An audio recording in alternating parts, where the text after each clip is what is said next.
this lecture, we are going to discuss the fifth unit of Computer Integrated Manufacturing Systems, an introduction to industrial robotics.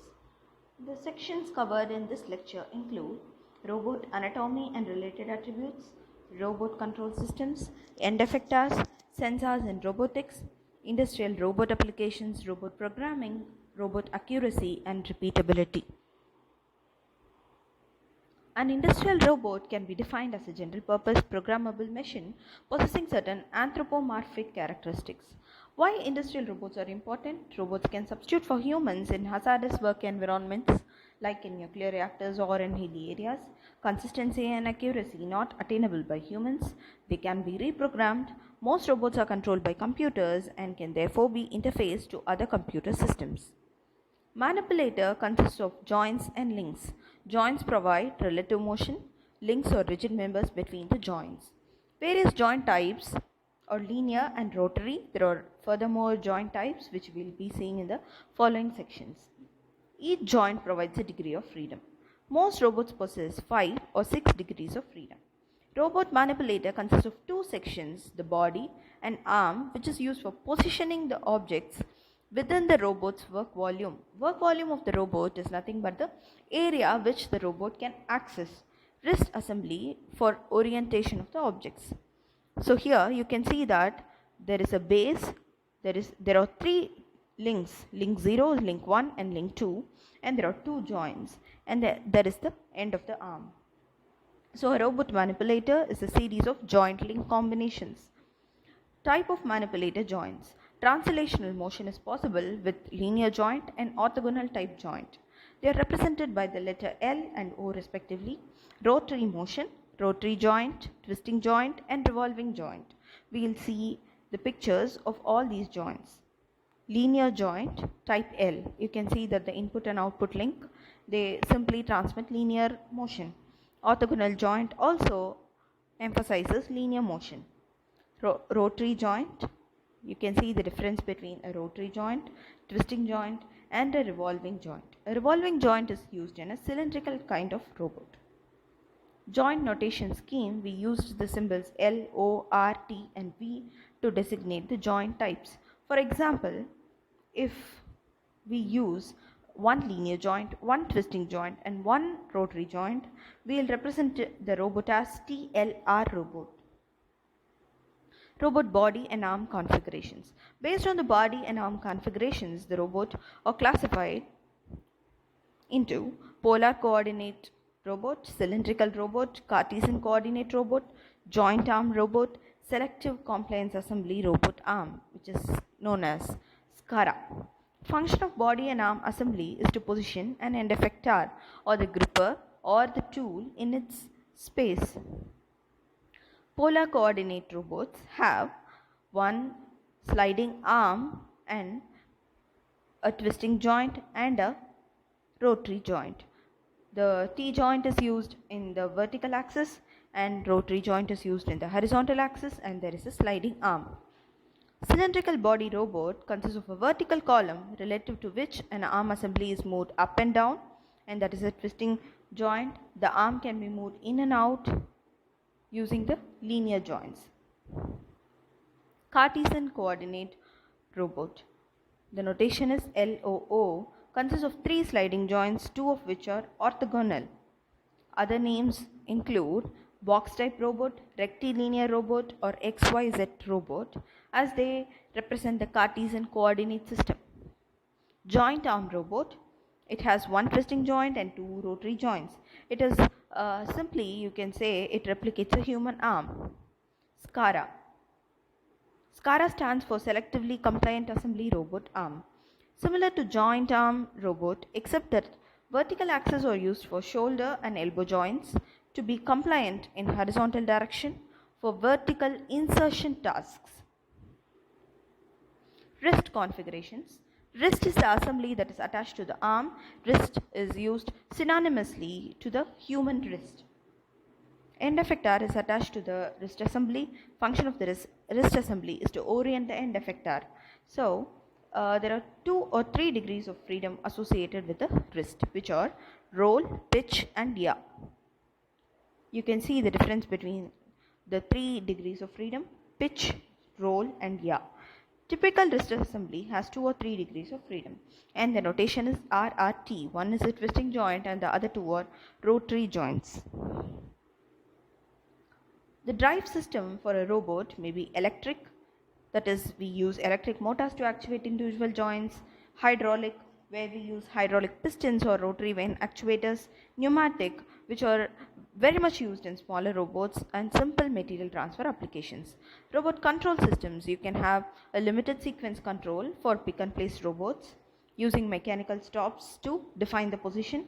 Playback with point-to-point control records work cycle as a sequence of points and then plays the sequence during program execution. First we teach the robot about the sequence of points it has to reach, and then it is stored as a program, and then during the execution of the program the robot follows the same path.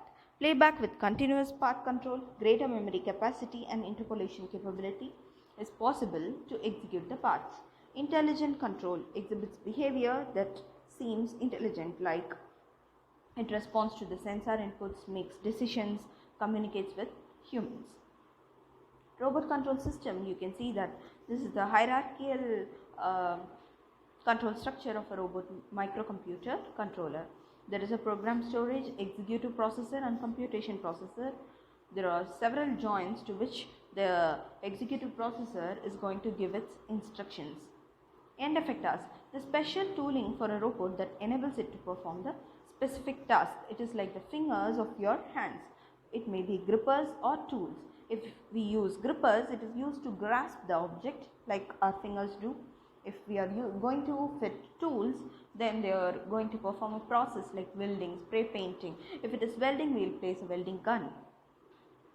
Robot mechanical gripper. You can see that this is a 2-finger gripper for grasping rotational parts. You can see that the gripper is very conveniently designed to hold the rotational parts.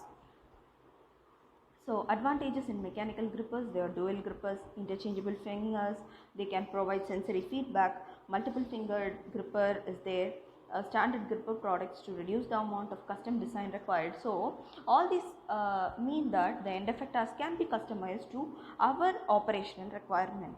Sensors in robotics, I already told you that sensors are used in industrial robots. Internal, they are used to control the position and velocity of its own joints, whereas external sensors like tactile sensor, proximity sensor, optical sensor, machine vision sensors, other sensors like temperature and voltage sensors, they coordinate the operation of the robot with other equipment in the work cell.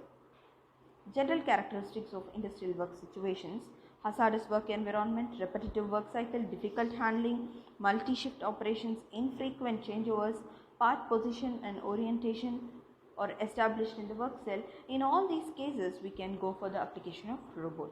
Industrial robot applications majorly in material handling operations for pick and place, machine loading and unloading, processing operations like spot welding, arc welding, spray coating, other water jet cutting, laser cutting, grinding, and also in assembly and inspection. So for example, a very basic example is the arrangement of cartons on a pallet. This can be easily done by a robot. Robot arc welding cell, you can see that the robot can perform the arc welding operation. It performs the flux core arc welding operation in one workstation, while fitter changes parts of the other workstation. So robot programming is of different types. First one is the lead-through programming, which I was discussing earlier. Work cycle is taught to the robot by moving the manipulated arm through the required motion cycle and simultaneously entering the program into control and memory for later playback. Robot programming languages, it uses textual programming language to enter commands into robot controller. Simulation and offline programming. Program is prepared at a remote computer terminal and downloaded to the robot controller for its execution, and there is no need for lead-through method. So lead-through method is nothing but we are going to make the robot perform the operations, record the process, make it as a program, and then ask the robot to perform the same operation again and again.